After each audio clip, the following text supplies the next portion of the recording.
There isn't anything more that you would ever need to hear. Now, how you come to really believe it won't come from hearing these words. It comes from your own personal experience. And so we have a lot to talk about together.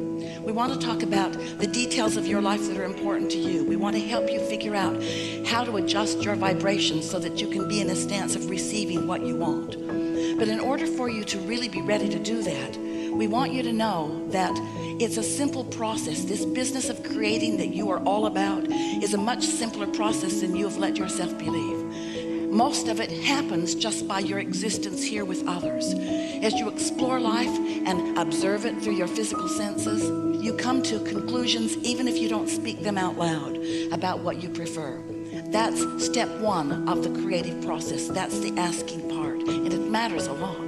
Step two is this inner being part of you that we've been describing here receives your request and becomes the vibrational equivalent of the answer. So that means, if you will think about it, that when you ask, no matter how loud or subtle your request is, Source answers and answers immediately.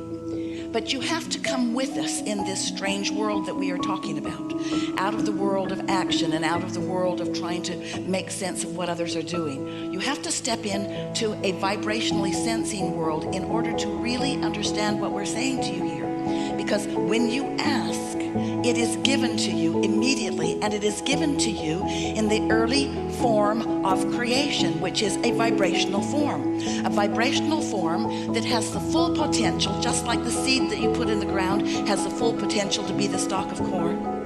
It has the full potential of this vibration turning into things, turning into experiences, turning into the full blossoming, see it, hear it, smell it, taste it, touch it, manifestation that you desire. But it isn't like that right at first.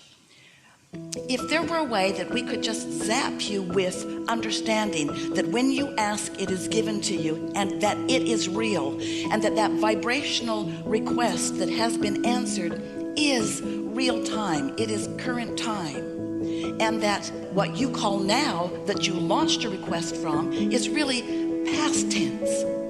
But it's hard for you to hear that because you think in terms of what you can hear and see and smell and taste and touch. You think of that as reality, and you think of it as current tense. You think it is of now. But we want you to hear, try just a little bit. We want you to hear that once it is manifested, it's really old news, because it has been in the process of becoming for quite a long while.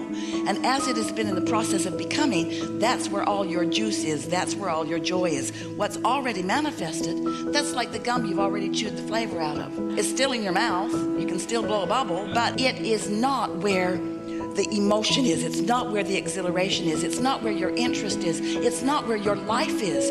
The best part of your life is consciously understanding and therefore witnessing vibrations turning to thoughts and thoughts turning to things.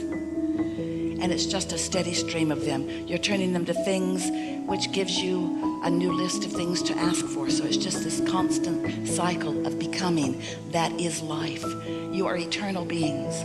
It is our desire to talk you into being excited about the becoming, more excited about the becoming than about what has already become. We want you to feel the fun of energies coalescing in order to satisfy the intentions that you hold. We want you to feel the power of your being and the worthiness of your being and all of the help that the non-physical energies are offering to you. We want you to open yourself to the wholeness of who you are.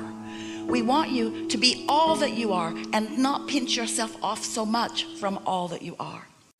So you must understand that step one is asking, and life will just cause you to do that. Your observation of life insists on that. So step one happens naturally, and so does step two, because that's not your work.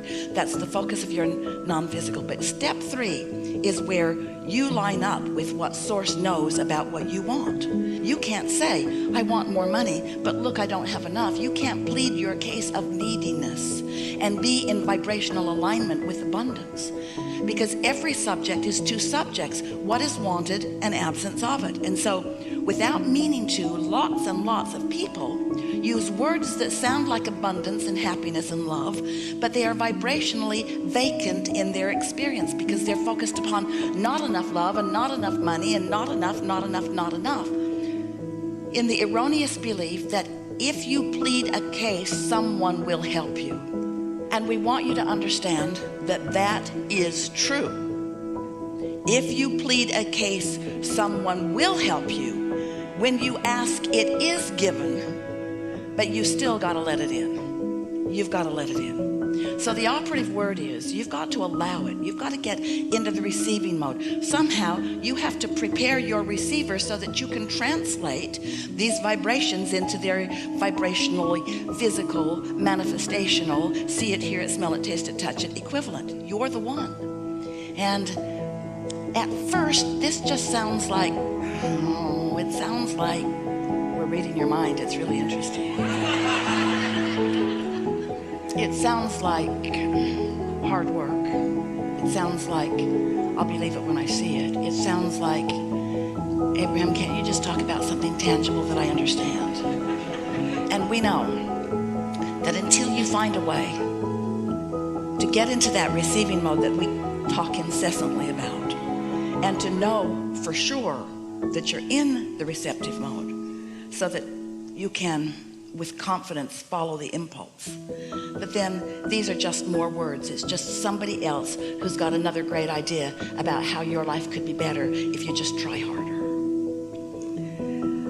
We are not interested in you trying harder because effort works against you. We're interested in you getting in sync with the laws of the universe and letting the leverage that you've already accomplished, the leverage of syncing up with your inner being, with source energy, with infinite intelligence, with the energy that creates worlds, and letting all of that momentum work for you. So that's what we're going to talk about with you today.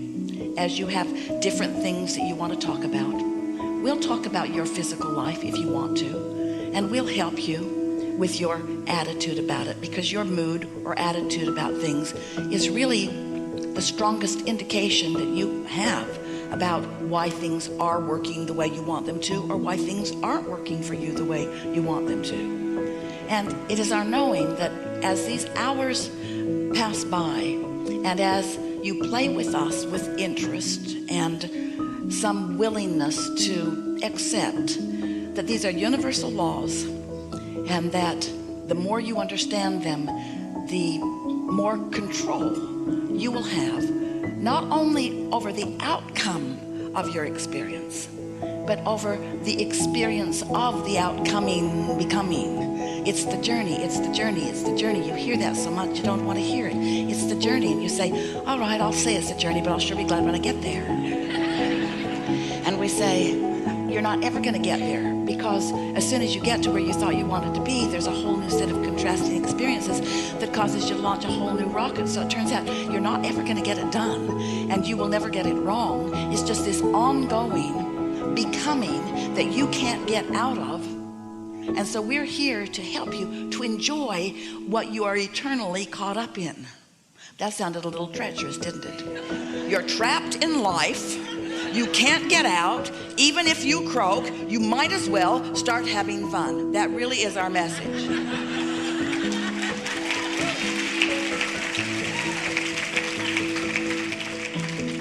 And we remember you. We know who you are. We know what you meant when you came. We know where you are in relationship to all of that. In fact, one of the things that we want to put out here right in the beginning of this conversation is that your inner being knows where you are in relationship to everything that you want, and knows the path of least resistance to help you get to where you want to be. And so that's big news. That means that tuning in to your inner being is really a valuable thing relative to things that you were born intending to do, or relative to things that you care about right now. Esther couldn't find a gold pen one time, and it was so upsetting to her. She looked for it for days and days and days and days and days and days and days and days and days, and couldn't find it because you can't find something that you believe is lost. Your beliefs prevent you from your desires. If you believe it's lost, it doesn't matter how much you want it, and it doesn't matter how much source is telling you right where it is. Your belief that it is lost will override that, you see. So you've got to stop holding so hard to beliefs, because beliefs are just thoughts that you continue to think. And some of them serve you and some of them don't. But when a belief is blocking you or preventing you from receiving the path to what you want to receive, then it's worth letting go of it a little bit, don't you think?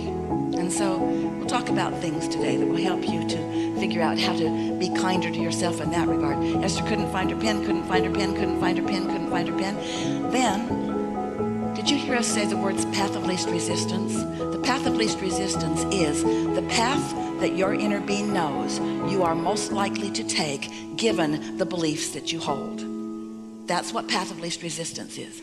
It's the path that your inner being knows is the best path for you, the most likely path that you will take given the beliefs that you hold. So, since Esther believed her pen was lost, and she felt really bad about it because it was a gift from someone she cared very much about, it cost a lot of money, and she loved writing with that pen. She was really suffering. We know it sounds silly, but you do it too. She was suffering over the loss of this pen. So we tried to show her where it was. She went to the purse where it was so many times, felt around it. It was a big bag. She loses umbrellas in it sometimes too. But she felt all around in it, dumped it upside down, finally accepted that it was gone. And then one day, several days later, she was looking for a perfume spray. And she remembered where she had last seen that. That's us. You see, that's us. That's us giving her a thought. And we caught her at a non-resistant time because she wasn't looking for her pen. And so she reached right into that bag for that perfume sprayer and came right out with her pen that had always been there that she could not find. And so this is what we want you to hear. Your beliefs prevent you from the ideas, from being in the right place, from the timing. Your beliefs sometimes work against your own desires, but your inner being knows what your desires are, what your beliefs are, and how to guide you around them. And your inner being is not saying, oh, you need to get rid of all of those beliefs. Your inner being is saying, we're good, we can guide you around them, but you got to listen. Uh-oh, that's the problem, isn't it? Because you're not listening. You're over here sometimes, usually, pretty much all the time, defending your beliefs, trying to get other people to believe them too. And as you defend beliefs that work against you, you get some pretty strong momentum going. Such strong momentum that almost nobody can talk you out of them. And you know, because you've been in conversations with others where you've tried to talk them out of their stupid beliefs, haven't you?